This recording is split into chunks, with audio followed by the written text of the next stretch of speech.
इस संडे तुम्हारा और फरियाल का निकाह है। दुआ प्लीज, एक बार मेरी बात सुन तो लो। हाथ छोड़ो, हाथ मेरा ही हक तुम खो चुके हो। दादू ने मुझसे खुद कहा था कि दुआ को तौकीर से बचा लेना। झूठ बोल रहे हो तुम। एक बात परेशान कर रही है मुझे, आसिफ साहब ने अभी तक शादी क्यों नहीं की? वो इंसान को अपने हालात बदलने के लिए कोशिश करनी पड़ती है। कोशिश कर रही हूँ लेकिन आहत को नहीं भूल पा।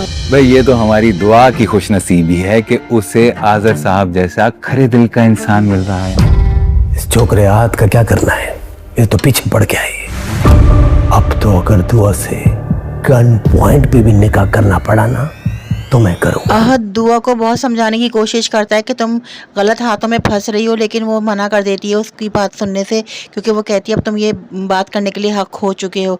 वो बहुत अफसरदा हो जाता है और उसकी माँ को समझाने की कोशिश करता है कि मुझसे दादी ने यही कहा था कि तौकीर से आप लोगों को बचाओ, लेकिन वो यकीन नहीं करती, क्योंकि वही वाली बात है ना, जब तक अपनी आंखों से इंसान किसी बात को नहीं देखता नहीं सुनता तो उस वक्त तक जो है वो यकीन। दादी तौकीर की असलियत पहचान गई थी, इसी वजह से वो आहत को बताती हैं, लेकिन जो है दुआ की अम्मा जो है वो इंतज़ार कर रही होती हैं कि मैं ऐसा कुछ देखूं तो फिर मैं जो हूँ जब, लेकिन वो तौकीर को देखती हैं और बातें करते सुन लेती हैं तो उसको बड़ा अफसोस आता है कि आहत सही कह रहा था।